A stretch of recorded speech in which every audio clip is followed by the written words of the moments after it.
Good evening. I am Todd Goldberg. I am the director of the MFA program here at UCR Palm Desert. Before we get started with a great program tonight, I want to tell you about something extraordinarily cool. How many of you have ever thought, you know what? I'd like to be the poet laureate. Yeah, we got one or two over here. Have I got news for you? The city of Palm Desert, represented in human form by Erica. Erica, where are you? There's Erica.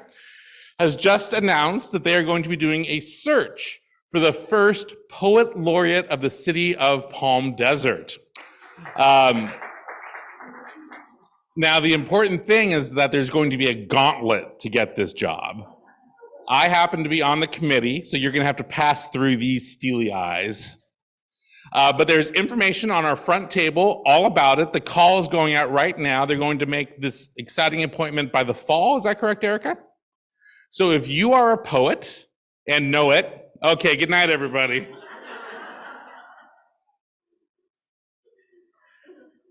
There was a part of me that said, don't do it. That part of me lost, sadly. If you are a poet, or if you know a poet who you think would be excellent in this role, pick up the paperwork out front, talk to Erica after our show, go to the city of Palm Desert, stand out in front of City Hall screaming in rhyme. All those things are possible. I can't wait to be part of this. I think it's an awesome thing. I'm a big believer, as I think all of you know, in the value of the arts in our community. So this is a great new thing. So again, any questions, talk to Erica, but the paperwork is out front. Yes, ma'am. They do, yes. And if you lie, I mean, I don't know if you saw 13 counts against George Santos today. City of Palm Desert will Santos you. If they find out that you're in Indian Wells or La Quinta or something, you're doing, like, imagine like you're at Chowchilla and they're like, what are you in for? You're like, well, I was up for the Poet Laureate of Palm Desert, and then I moved to Rancho Mirage because I got an inheritance and one thing led to another. Now I'm in the chow line at Chowchilla. Anyway, so talk to Erica, get the information. I'm very excited about this, and I'm sure there'll be more news and information as the summer unfolds. Tonight, however, is our final installment of Arts and Letters for the 22-23 academic year.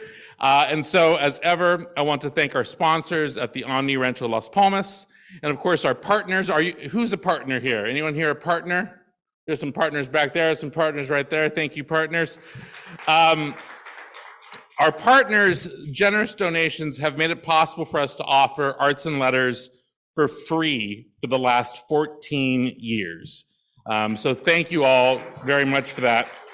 And also, of course, to the Palm Desert Center, where we host these events, and our executive director, Tamara Hedges, right there, who hatched this program with me long ago and in a galaxy far, far away. Tamara has had an unfailing shared belief with me that access to the arts should never be predicated on your ability to afford that access. And so Arts and Letters is free because it should be free. And that's something Tamara and I have worked on for all these years. And I bring this all up tonight for an important reason, which is that Tamara has recently announced that she is going to retire at the end of this academic year.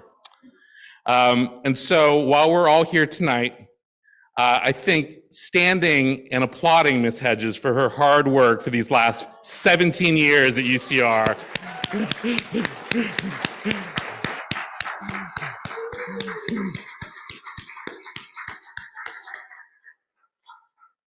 Tamara has been a UC employee for 31 years. 17 of them here? 13 at UCL. I love this place, but my husband wants me around more. I'm so thankful for everything that Tamara has done for my MFA program, for the MFA program, and for this campus, but also for her belief in all the programming that we do here, often in this very room. If you've come to something over the course of the last 17 years, it's because Tamara wanted it to happen. And so I'm going to miss you, but I know that I shall see you often because she's already a partner. So she gets to come to this stuff and continue to donate until she dies. So thank you, Tamara. I can't think of a better person to close out this year's programming than our guest tonight, Matthew Zapruder. Since his debut collection of poetry, 2002's American Linden, Matthew has been one of the foremost voices in American literature, earning both a Guggenheim and a Lannan Fellowship, the Mary Sarton Prize from the American Academy of Arts and Science, as well as being selected for Best American Poetry 4 times in the last 14 years, which perhaps led them to decide finally, well, screw it, we'll just make him the editor, which they did, and he edited the most recent volume of Best American Poetry. I don't know if that disqualifies you from ever holding that title again, we'll see. His work has been universally acclaimed, including his book, Come On All You Ghosts, being selected as a New York Times Notable Book of the Year. In addition, Matthew is an editor at Wave Books, where he has edited a cadre of the most important poets of this generation, including Tahimba Jess's 2017 Pulitzer Prize-winning volume of poetry, Olio. He was also the New York Times Magazine's editor of poetry. His new book, The Story of a Poem, is a hybrid. It is both a memoir and a book of poetry, as you will find out when you read it. It's his first memoir, but sort of also his second. And it details both the writing of a poem and the distillation of a new life. The author's in sobriety and with his wife, Sarah, as they raise their son, Simon, who has autism. The Washington Post said, the truth this writer arrives at, both in the poem and in the life, are not neat, reductive, or easy.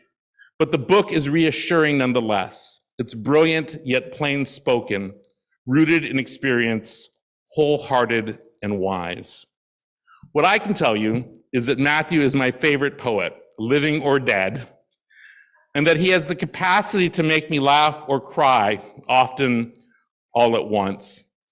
I'm going to read you my favorite line of poetry he ever wrote, and then I'm going to bring him up. And it's a weird line, but it exists in my head on like a newsreel over and over again for all the years that I have known it. And it's from his poem, Schwinn. Do you remember how easy and sad it was to be young and defined by our bicycles? I love that line. Love that line. Ladies and gentlemen, Matthew Zapruder.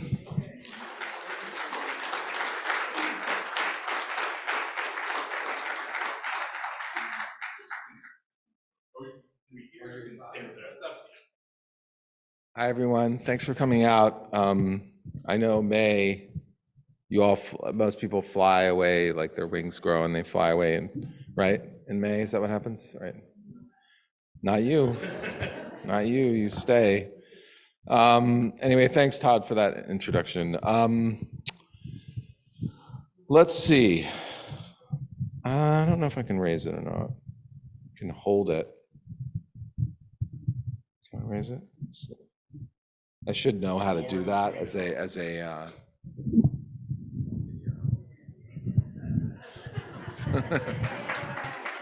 Right. This reminds me of every interaction I've ever had with my wife, where I'm like, it can't be done, it can't be raised. She's like, so it's like the oven can't be fixed. Anyway, so yeah, I started writing this book, Story of a Poem, in fall 2018.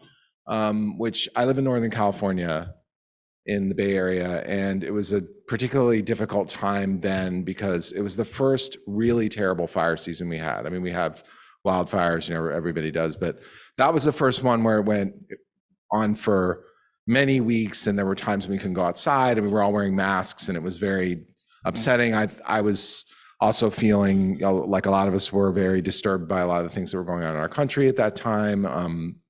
You know, I think regardless of your political leanings, I think we can agree that that was a time of turmoil and conflict and upset.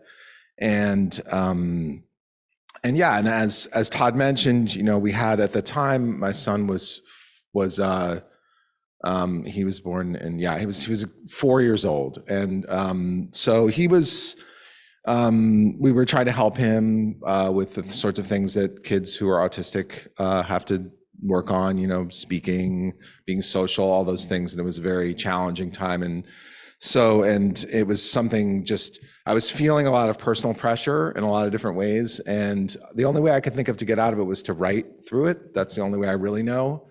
I do have a therapist who I talk to, but it wasn't enough. And I just needed to write. And so I began this project where I basically wrote every day.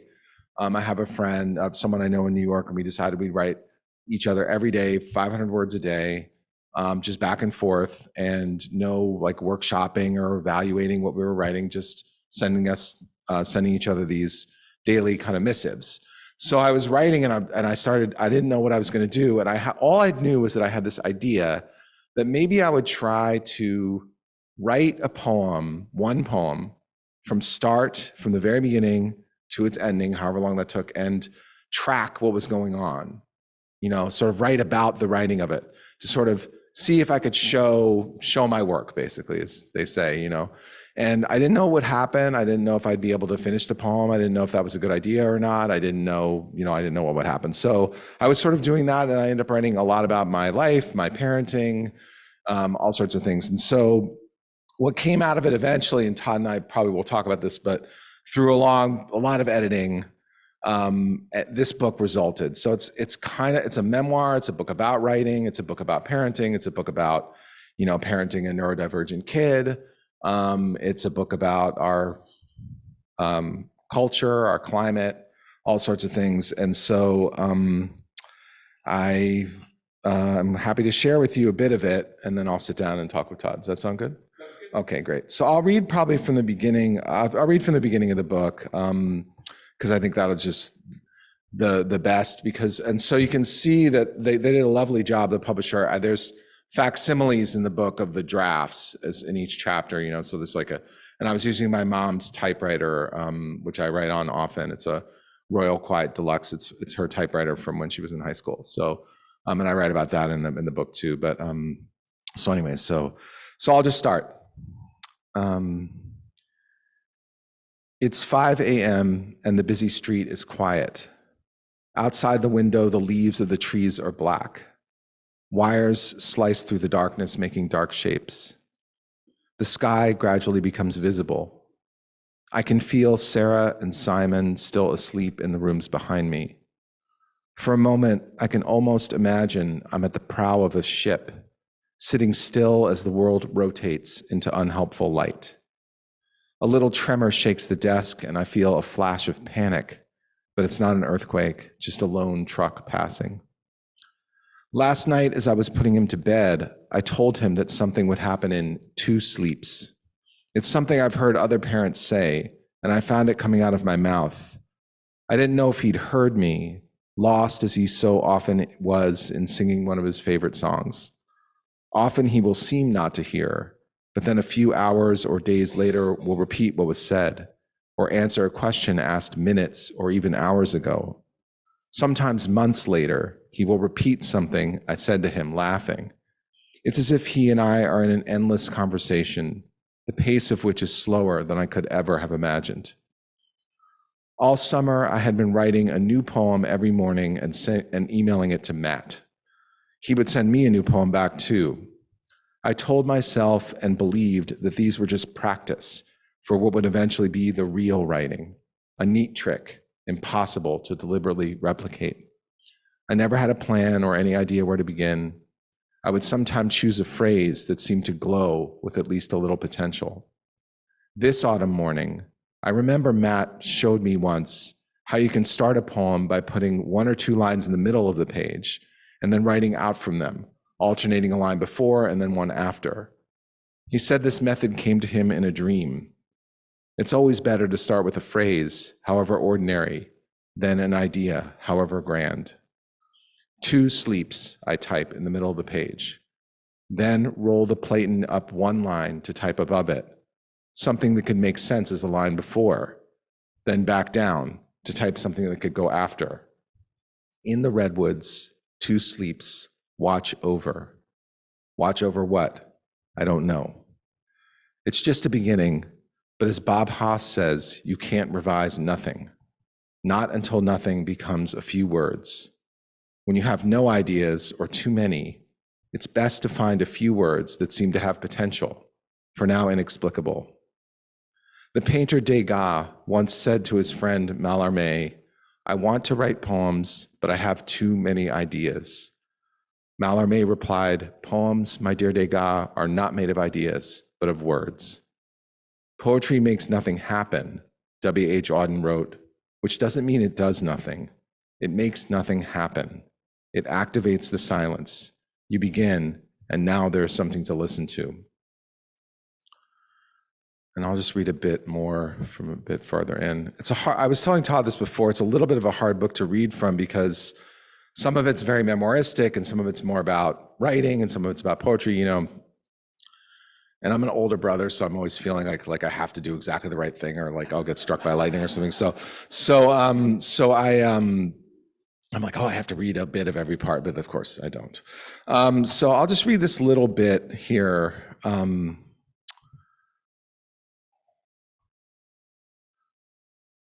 Paul Valéry wrote the following, it's a quote, "A fine line of poetry is a fruit plucked from the tree, but which tree? This leads to the curious point of trying to make the tree, whose fruit would be this fruit. Finally, then, it is the fruit of two trees, one hidden, unknowable, which produced the fruit, the other, the work in which the fruit takes a more or less necessary place." Remember the first time I read that and I was like, what is he talking about? And then I realized I suddenly had this vision of this imaginary tree, you know, that you can't see, that's somewhere out there that drops this fruit into our world. And then the poet's job is to take it and build the tree that it could be on. And the tree that you're building is the poem that can, like, from which this lovely line or this lovely moment or thought can hang from. So this is me again. According to Wikipedia, to form a fruit, one tree sends the pollen out. It drifts until it finds the other. Some trees do self-pollinate, it is true, but those trees grow less fruit. Sometimes Wikipedia is as beautiful as any poem. The pollination process requires a carrier for the pollen, which can be animal, wind, or human intervention. You have been given the line, the image, the idea. Like a child or a new love, it is never what you expected. It wants you to change your life. You hear the line. It comes from somewhere. You've gathered or maybe fathered it. It comes to you or you to it. No one can tell you how it happens. Sometimes you write for a while, feeling nothing, until almost unnoticed, something starts with mysterious life to glow.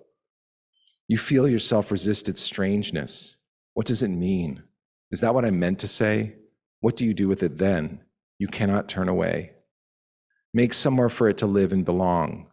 It is your job to imagine and invent that tree on which the treasured fruit could happily thrive. The strange treasure of a line or image or symbol or word or thought or moment needs the poem, so it can be more than itself in isolation, so it can be truly perceived. Try to remember, the whole point of writing that first draft is just to hear the music. And then once you hear the music, you look for what could contain it. Reverse engineering, farewell old tree, hello something else, from which can hang the music you have found. Try to be quiet for once, to listen for something you love. Let it come to you. Then build a structure in which what you love, a line, an image, a word, can exist. A situation, a scene, a sonnet, a ghazal, an ode, an abandoned palace, a happy graveyard, a breeze, a ghost ship's wake, a map in winter, a rose factory, someone crossing the ocean in a fabulously unseaworthy craft, a marriage, a meal, a crucial childhood memory that never occurred, a radio being endlessly, impatiently tuned, so on and so on and so on, until the line can live there. You hear them, then the poem can begin. Okay, sit down, thank you.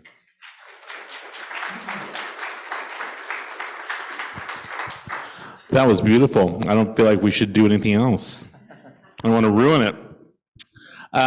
Thank you so much, Matthew, for, just turn it on there. There you go. For coming out here, leaving the Bay Area for the desert. This book to me is sort of a fascinating experience for a number of reasons. Of course, we know each other well, so there's that part. But I'm really curious about the safety you feel as a poet hiding behind a poem. So I read my favorite line of yours from Schwinn, and when I read that line, I don't think of you, Matthew Zapruder, I think of me having that experience. And I feel like a lot of poetry, when we assimilate it, it becomes a part of us, not a part of you. But this book is so very clearly a part of you. You can't hide. You are talking about your life and your wife and your child and your process. Was the writing of that and that need to be more vulnerable a different process for you than writing a poem? Yes, that is very astute, because I think that people often think of poetry as being personal and intimate, which of course it is. But in a way, it's exactly as you say. It's like, that's so beautifully said. It's like, if you really write a poem that makes a connection with someone, it almost becomes their experience, like they're living through it. So in a way, I feel like the best poetry readings I give, I'm almost, the poems are being pushed out away from me and I disappear in a certain kind of way. It's very oddly impersonal, actually. But yeah, this is not like that. Right. It's awful. Actually, it's horrible. I was writing, I mean, the writing of it wasn't so hard because I was writing to this one person, like I said, and so the writing actually was a relief, the daily writing I was doing. But then once I started to put it together into a book, I became I felt incredibly exposed.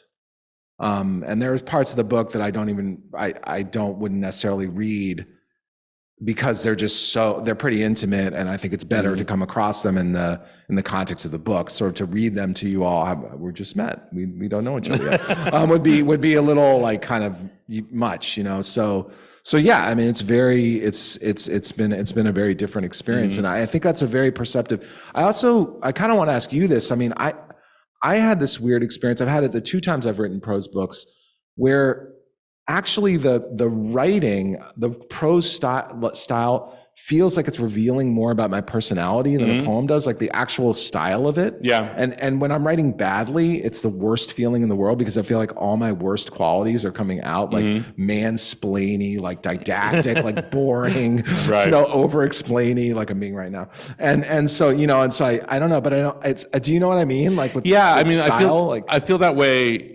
I typically will write, like 4 or 5 essays a year when I'm working on a novel. And those essays always feel like, oh, this is like, oh, I'm opening up the door for you to actually know me. And what if I write it and then it appears in the LA Times and people are like, this asshole, which, that's some of the mail I get. And I think that's actually true in the book, because,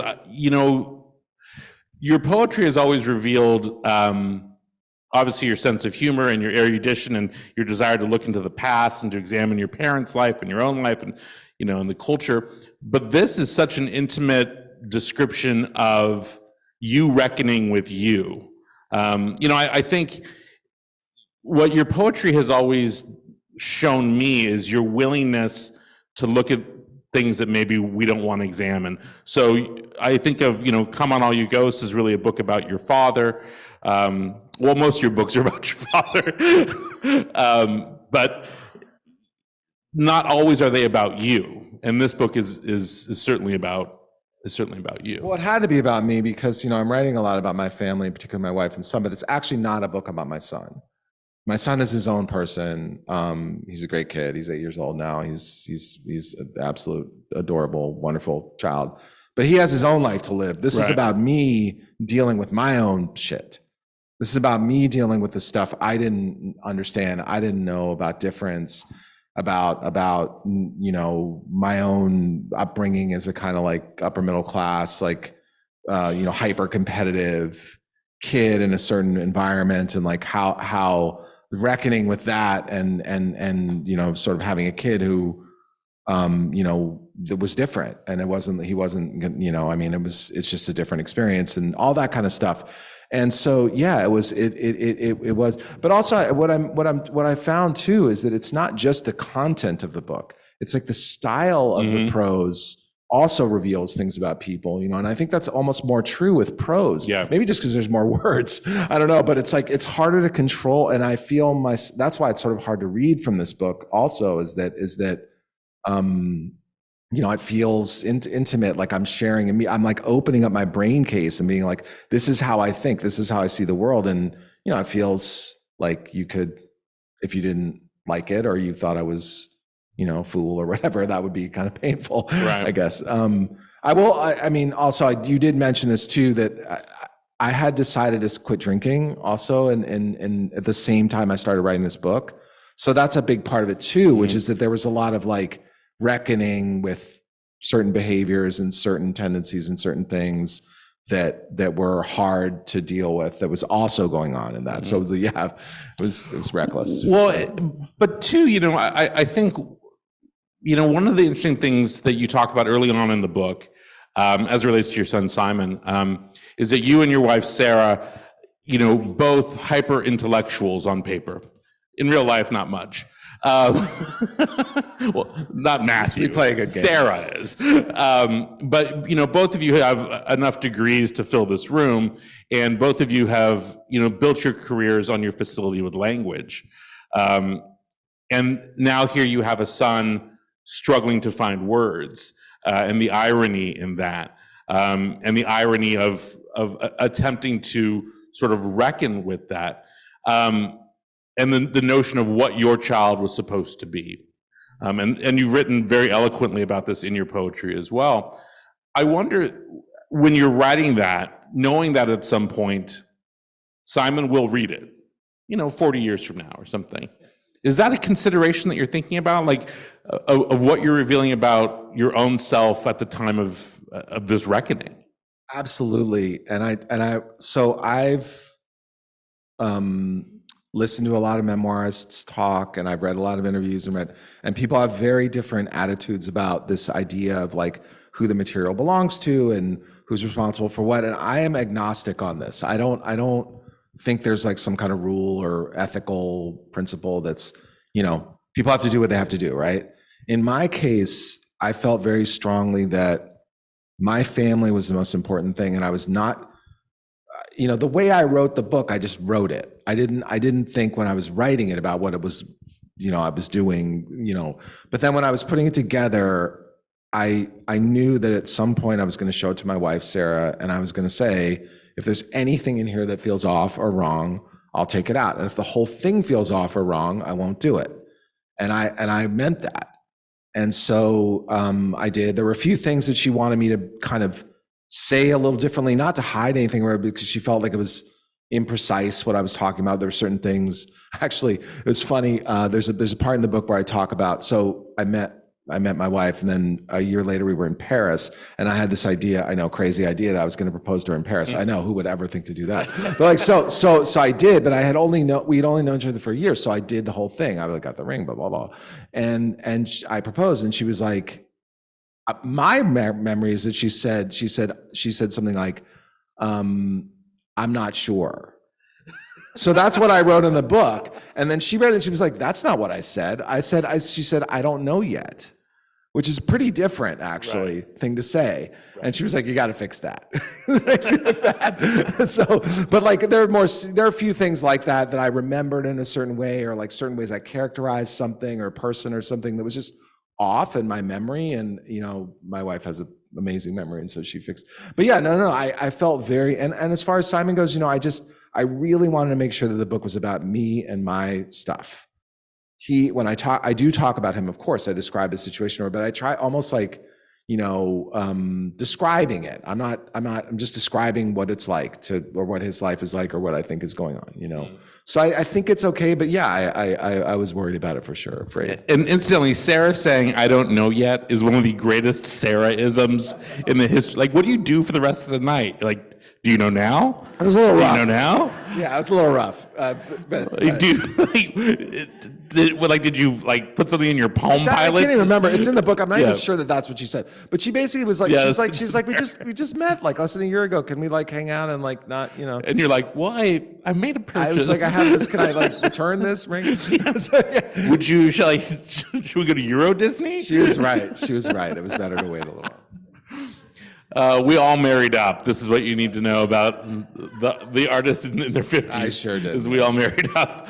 Well, let's go back a little bit. Part of the book also is your journey as a poet, and your journey to this place in your life where you're writing this book. There's a very sort of awkward yet tender moment with you and your father where you told him that you wanted to be a poet. And you say, and I'm paraphrasing, that the worst place to have a conversation is in a car. And so naturally you say to your father in a long car ride, hey, I've decided I'd like to be a poet. And then your father stops speaking. What was that like? Well, my dad was a great guy. He died pretty young. He died when he was 67 of a brain tumor, glioblastoma. So when Todd mentions that book, Come On All You Ghosts, it was sort of written in the aftermath of that, of losing my dad, I was super close to my dad. He's an amazing guy.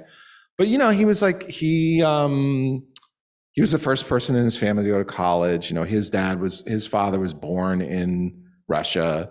My dad, went to Harvard Law School and was this kind of like, but he like made his way up basically. And so I think in a weird kind of way, there's a parallel because for him, he thought of himself as kind of like a sort of a beatnik kind of, he had a guitar and all this kind of stuff. But really he was like, he was a corporate lawyer for Washington. And so to hear that from me, I think viscerally felt like maybe I was, doing something really foolish, which to be fair, I was. But it was, I think he just had an emotional reaction of worrying about me more than anything else. Like that's what it was. And so it was tough, but it wasn't like, I also kind of got it, I think, because it seemed scary to me too, actually. Like I was also scared of doing that. So it was. Well, and I imagine, I know that you speak to a lot of poets that are young because you teach in an MFA program. And to say like, hey, I'm going to become a poet, I'm going to do that for a job, it's not like saying, hey, I'm going to be a Kardashian. It's achievable, but you're not going to make any money. You can't get implants. You can't get implants. Make you a more popular poet. More fun to dance with anyway. But when you're talking about poetry as a life choice, what are you really saying? Like, is it, I want to be a poet and I want to have a life in the arts? Is it, I want to be a poet and I want to be poor? What is it to be a poet? I didn't know what I was saying. That's the thing. That's to be fair to my dad. I had no idea what I was saying. I didn't know what it meant to make that choice. You don't know. When you're that age, you don't know what you mean. I think what I thought it meant was that I was going to go write poems and publish books and maybe teach. And it turns out kind of what happened. But it also turns out that there are lots of different ways to be a writer and to be a poet. I know people have lots of different kinds of jobs and they do all different kinds of things. I suspect the future poet laureate of Palm Desert will not be a professor. That person will most likely be a business person or be a lawyer or be a publicist or something. Yeah. So I think now I know better what to say to young people who say that. But at the time I didn't really know and I didn't have any models. And but I think what I was saying really was, I love making these things, these poems. This is when I feel alive. This is what makes me feel like I'm doing what I was meant to do on this earth. And this is what I need to do.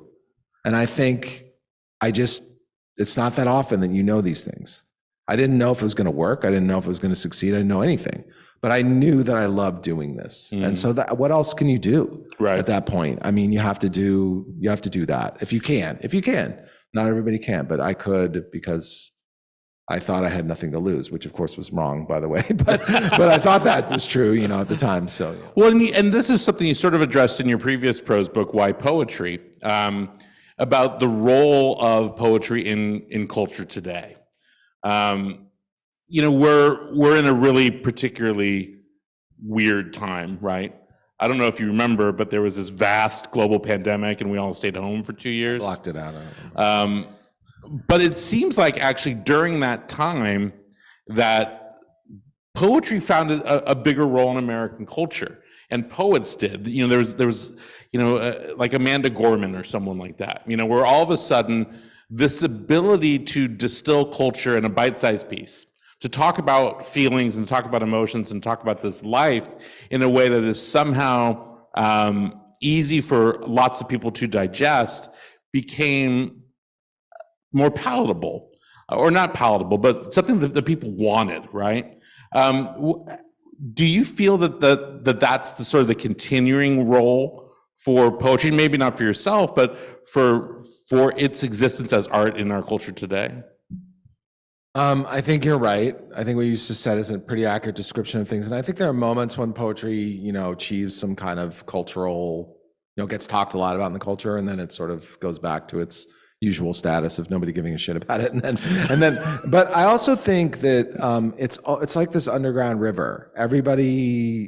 People sort of have their own little knowledge of it. I bet that in this room, if I started asking people, I bet a lot of people in this room, there's one poem that they loved. Maybe they read it in high school, or maybe and it meant a lot to them at the time, or maybe somebody read something at your wedding, or you read something at someone else. Yeah, I don't know, or even a line or a moment. Not everybody, but a lot of the time. And so I think a lot about that famous remark by the romantic poet Percy Bysshe Shelley, and when he says that poets are the unacknowledged legislators of the world.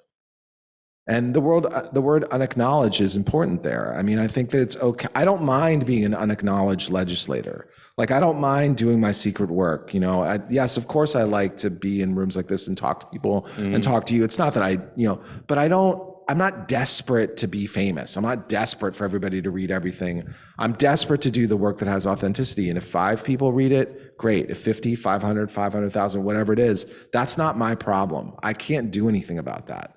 If I want to write something that 1 million people are going to buy, I should write something else that is that kind of thing, and that's fine. I love those things too. I watch Netflix and I read books, and so I'm not like, I love all forms of culture, but my drive is to do something that is to participate in what I think of as like a long history and a long tradition of doing this particular work that I think is vital. I think it holds a knowledge that we need. I think we would be better off if more people had contact with that knowledge, but I don't have any delusions about that. And it is interesting to think about why at certain moments people turn to poetry more. Another moment like that was after 9/11. Right. People didn't sing songs mostly at the memorials right after 9/11. They didn't make speeches. They didn't read essays. They didn't read gangster books out loud. I know they should have, but they read poems. Why? Why did they read poems? I think because of that thing you said, that people needed. And I think there's also, the last thing I'll say about this is that I think there's something about poems always that the other side of a poem is silence. Silence is a big player in poetry.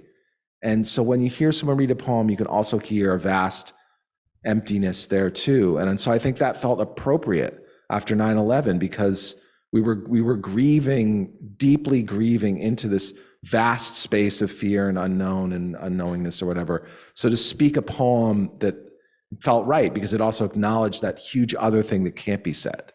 And so I think that's why the culture turns to poetry sometimes, because it feels like just the right acknowledgement of all the things we don't know and we can't say, I guess. Well, I'm curious then too, with the poems you've been writing that do discuss your son's autism specifically, and so notably, there's a poem called "My Life" that appeared in the New Yorker, and then you read a version of it online, and then every time I hear it, I cry, and I can't think about it or I'll cry. And I'm going to cry, so I'm going to say I think it's something funny instead. But it's this amazing poem, and it's extraordinarily touching. And I think what the poem does also, what I imagine it does, is it constructs a bridge between you and other parents of children that are neurodiverse, right? Do you feel like this is part of the role of your art now, is to give voice to those people who maybe don't have that facility to talk about what they might be feeling? Um, And that poem incidentally is also in this book as well. yeah, I mean, so that poem, so I don't know if you, but when I started reading the passage that I read at the very beginning, I was talking about how I was writing poems every day to my friend Matt. Well, that was one of the poems I wrote in that time, and I wrote it really quickly, and but the thing about that poem is that it's very much in a particular moment of feeling a certain way about being the parent of a neurodivergent child.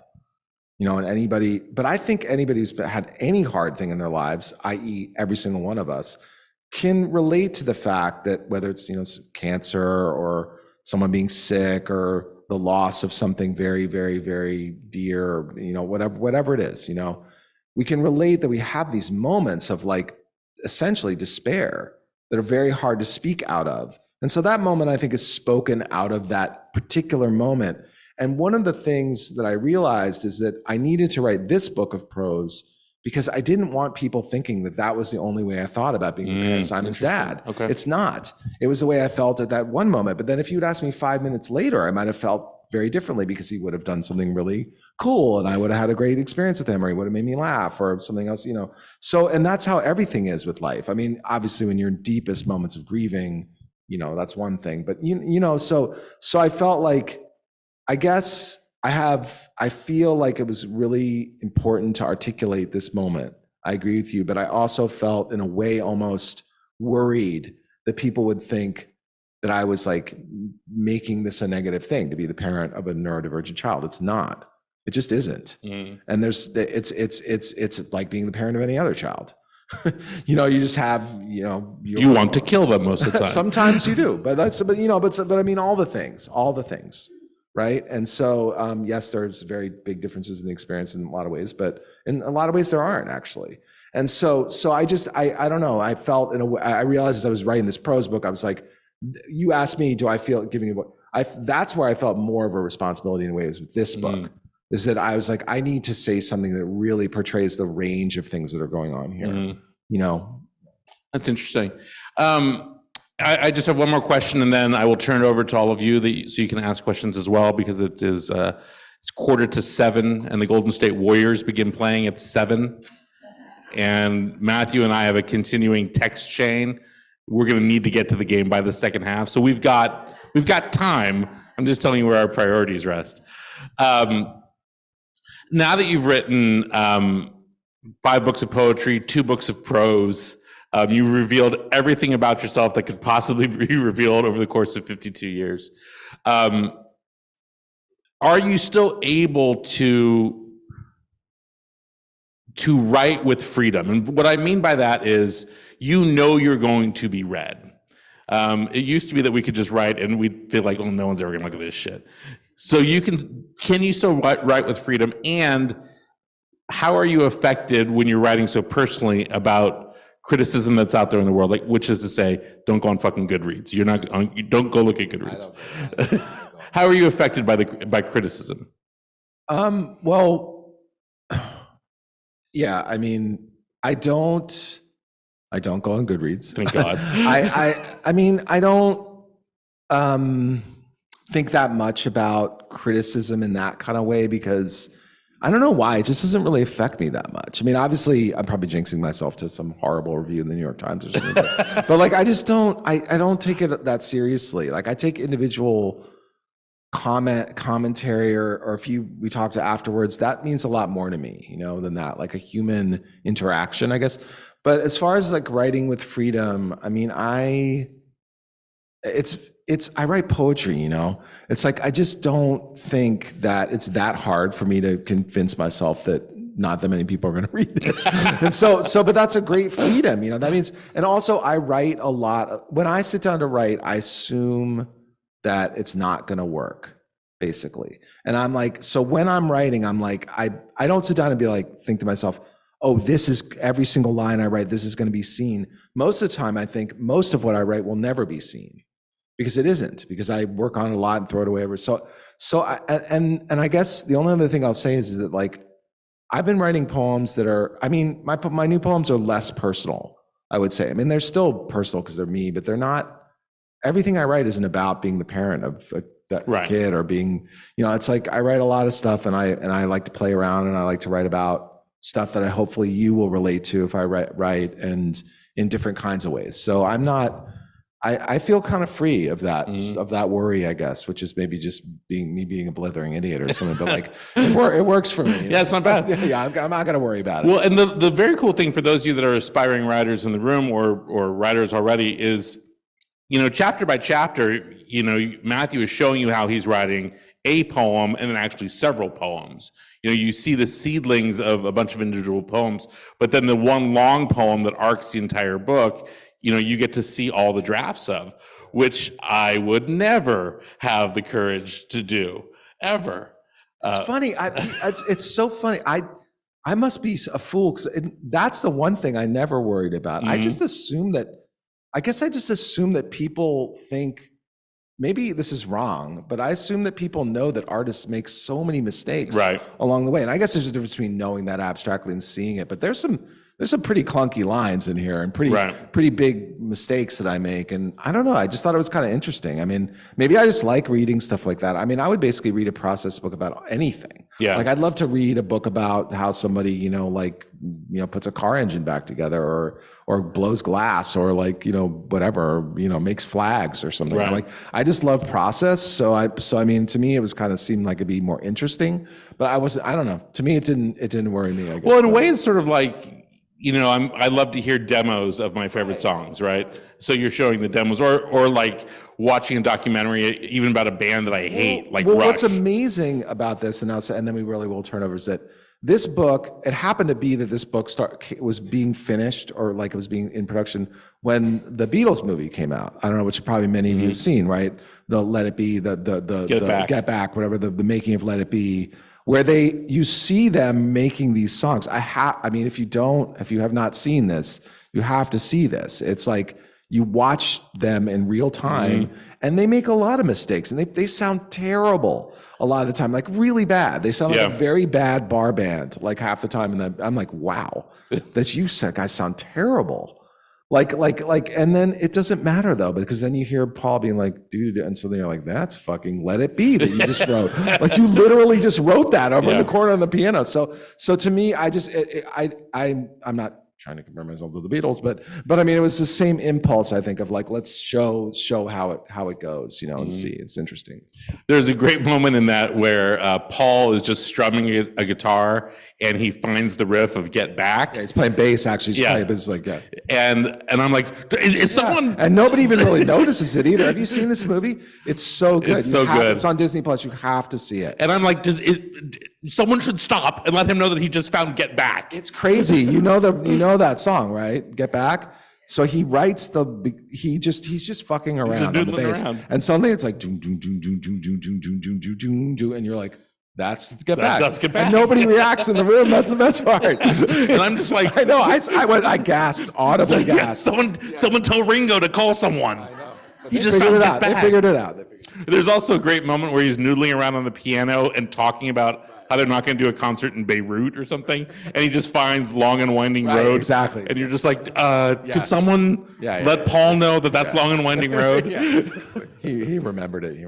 Yeah, I have watched, so the documentary is like 9 hours long. I've watched it probably 3 times because I just like hanging out with the lads. Oh my God, it's amazing. It's the best thing ever. I love it. And they're going to watch it later. Yeah, we should.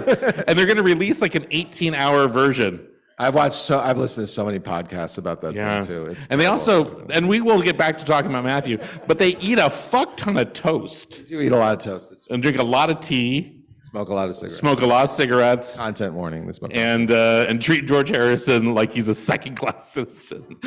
Like, sorry, George, you're talentless. All things will pass. We're going to do a whole podcast about it. We should do a talk where it's just you and I talking about our favorite movies. Well, I'm sure all of you have questions about Get Back that we can answer. So if you raise your hand, I will call on you. Yes, Leo. Just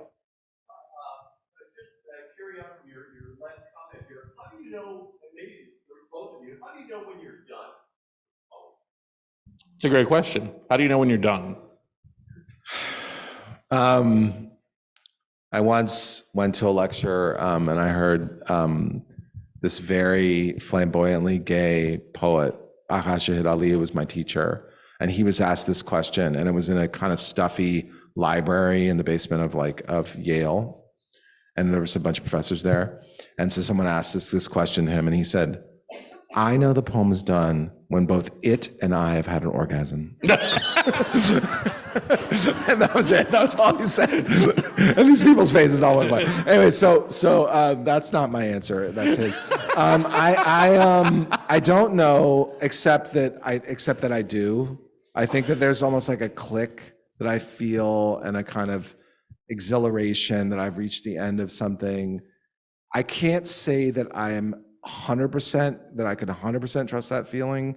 So usually what I do in that case is put it away for a while and then come back to it. And then I could see if I was right. But at this point, I've gotten to where I know that I've gotten to the end of something. And I'm also much better at recognizing if I've actually ended the poem up higher and the rest of it has to go, or something has to move down or whatever. That happens all the time.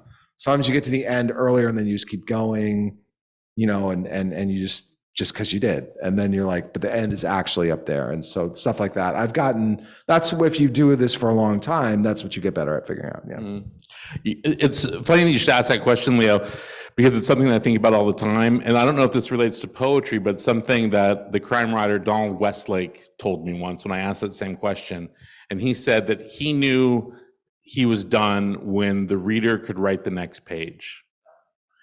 And yeah, I like that too. I was like, it's so simple, but it's also sort of like, oh. That's really great. And, and I will also just say that as time has gone on, I really want there to be something there has to be something in the poem that I don't understand that I write. But I don't understand, I don't mean like that's just like nonsense. I mean a moment in the poem that I know is important and matters and is significance, but I couldn't tell you really why in a sort of like high school classroomy kind of way. I couldn't paraphrase it. It's just, I know it matters, or I know it's significant. And so until that's there, I feel like I'm not done, Okay, other questions? All right, there's one here. We have a microphone coming for you. We'll give you one anyway. On your process, I was curious, you're explaining that you are sending out your pages to your friend. That's Matt too, but another Matt, right? But you don't use each other as a sounding board or critique. And was that intentional that you set that as an expectation or a boundary? Yes. So I did not explain this very well. Forgive me. I haven't given that many readings for this book, but so the poem parts that I was doing in the summer were to my friend Matt. And then in the fall, I started the prose project, which was with a different person. It doesn't really matter, but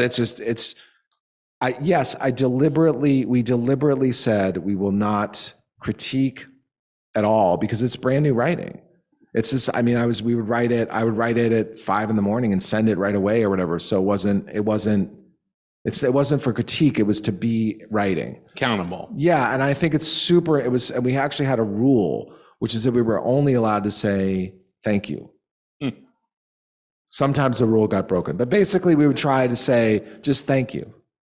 Because otherwise you can get all caught up and starting to evaluate if something's good or bad. And that's just not a good place to be when you're generating new work, especially when you're trying to do something new. I think it's really not a good idea to be critique. You don't need to critique then. You need to work. You need to do it.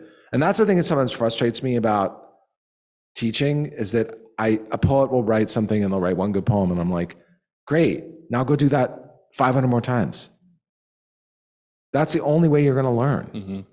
It's not, I'm still the same way. I have to do the same thing. I wrote for months and months. I wrote 125,000 words of stuff and 110,000 of it was garbage. Of course it was, right? Because I wasn't very good at that yet. I'm not like you. I've written 4 million prose books. I don't know what I'm doing, so we didn't even talk about trying to put it together. Sometimes Matthew would text me and say, how do you do this? I would literally, I'd be like, and simple things too. Like, how do you describe like how do you describe doing something? I'd just say like- use then a lot. Right. I mean, but it's like, I didn't know, I didn't know. I hadn't done that. I had not written narrative prose like that. I hadn't told stories, in prose. I just hadn't done it. So it's like, so I just didn't know anything about it, actually. I read a ton of memoirs, but they weren't helpful because every time I read one, I was like, wow, that was amazing. How'd they do that? I should have got an MFA. All right, next question. Who's got one? Anyone? All right, we're coming with a microphone. We'll get to you next. Oh, there's one right there. We'll come to you in 1 second. Go ahead. This is really just an observation, but poetry attracts emotional focus and it concentrates attention of the reader. Yes. Yeah, correct. So I think so, yeah. But I think good prose can do that too. Yeah. I think good prose can do that. I mean, and it's interesting. You quote Adrienne Rich a couple times in your book, and I think of all the poets who are also essayists, Adrienne Rich, I think, is able to convey that same level in both of her forms. And that's not always so simple. Someone like Sharon Olds, I think, can do it as well. We had a question right down here in the front. There's a lot of poets who write excellent. I mean, Louise Gluck's essays are fantastic too, but there's like, so. The way you described writing your poetry, I hear a discipline in your life about having written or to write one at a certain time. Do you have a constant flow of creativity between these assignments of completing a poem and say, okay, well, now I'm going to write this and I got to make a few footnotes on that, or do you just sit down and just go ahead and write it? I would not say I have a constant flow of creativity. I have a very complicated, busy life. And so I think there are times when but something like this process, of daily writing or whatever, gets me into a discipline. I mean, there's a great book by, there's many people have commented on this, but I don't know if you know this book by Twyla Tharp about ritual and creativity. And she's a big fan of like the daily ritual. And I think that some kind of ritual, helps me get to that place. Yeah. But once I like to write in the morning when I first get up, both because it's quiet and also because if I write in the morning, then no matter what I'm doing the rest of the day, there's a part of me that's thinking about it. And so I can dip back in, even if it's for a minute or two, amid all or sometimes I'm in a meeting and I can look very busy. And then I open up the poem and I start tinkering with it. Cause I'm thinking is once I've had an hour or two of like really deep, intense engagement with it, then I can continue to work. Yeah.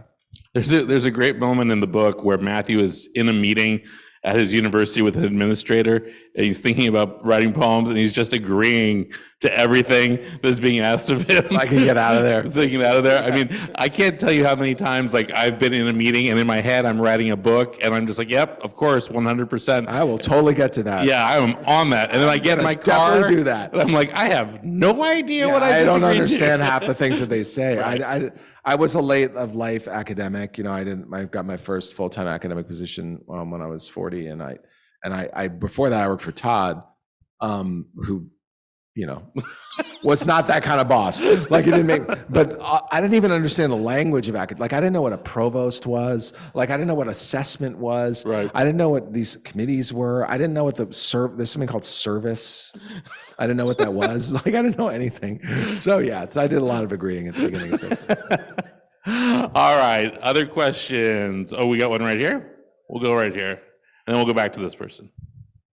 I'm curious about the experience you had with your father when you were in the car driving, and you said, I'm thinking about being a poet, and you said your father couldn't speak. He couldn't even make a comment. Do you think because he was so successful that he came to this country to really be something? That's what happens with most immigrants. They come here and they work really hard and they achieve a lot. And to me, I thought that was really sad because I think he probably thought, what the heck? My kid is just wasting his life writing Take it easy. silly little poems. And why doesn't he make something of himself? And then you admitted that you didn't get your act together until you were like 40. And the poor and the poor father, you said I think we got it. I mean, I think we got it. I think so it sounds tell like me. maybe you're talking to your own kid right now, but my it wasn't like that. It was more. First of all, I was younger when that happened, but also I think I was in my 20s when that conversation happened with my dad. But also, I think it was more. I mean, I don't know what he was thinking. You think you know what your parents are thinking, but then you're a parent. You're like, oh, you don't know anything about your parents. But I think he was. My guess is, if I had to guess, I would say that he wanted to say the right thing. He felt nervous. He probably felt super worried.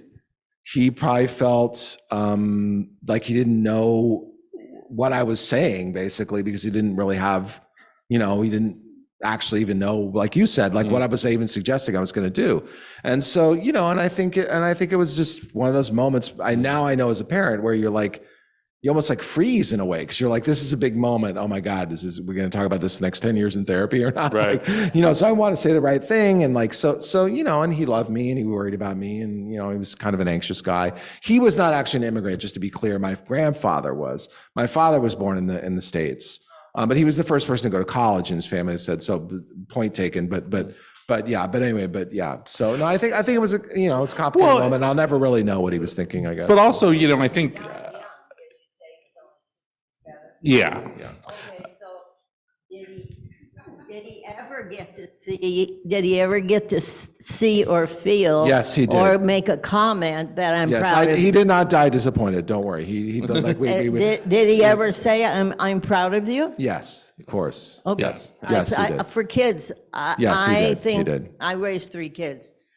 I think that's so important that your child needs to hear from you. I'm proud of you, no Yeah, matter agree. if they're Agree. 5 years old or 50. Yeah. And I have kids that are 50. Whenever I write them a birthday card or something, and I always say, love you, and I'm so proud. Oh, well, And good. that's- You should have told my You're mother right. that. You're right.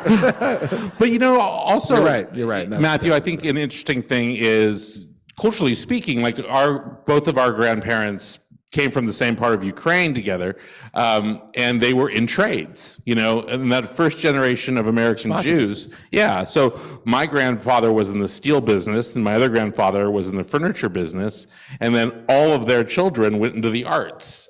And in both of their cases, they were huge fans of the arts, but it wasn't a reasonable expectation for a Jew in 1945 to say, I'm going to be a writer or whatever, I think it's complicated too, because this is a different subject, and I wrote about this a bit more in my previous book, actually, Why Poetry. I write the last chapter is kind of about me and my dad, a lot of it. And my dad went to Harvard. He grew up in Dallas. He went to Oklahoma University, and then he went to Harvard Law School, which is actually kind of a huge thing. Yeah. The first person in his kid to go to college. So his family to go to college. And so he was in Cambridge in the early 60s, and he was like really into the beatniks and like Dylan and Joan Baez and Odetta and all that stuff or whatever. So he and my mom worked her whole life. She just stopped working, but she worked in the Smithsonian. She's an worked in art history. So it wasn't like my parents didn't know anything about art or weren't sophisticated people or didn't, they were, but it's different when your kid says that they want to be a full-time artist. That's like, I think it's in a way, like I want to say, it's a lot the same. I like to think of myself as a tolerant, liberal, person who appreciates diversity and isn't judgmental or whatever. Turns out that when your kid is different, that's a different ball game than all the things that you thought you would overcome and how blah blah blah blah. You haven't, and there's a lot of work left to do. And I think that's what this book is. It's me trying to do the work. Yeah. I'm trying to figure out what it is. How can I live up to the way that we should all be with people? We should love people for who they are. I'm not going to break any new ground here, but like we should love people for who they are. We should see them for who they are. We shouldn't carry around this constant judgment and like sorting people into normal and not normal and good and not good. It's bullshit. It's actually not even how the world is. And when you get the privilege of realizing that, then it's a hard realization. It changes your life, but it is so much of a better life.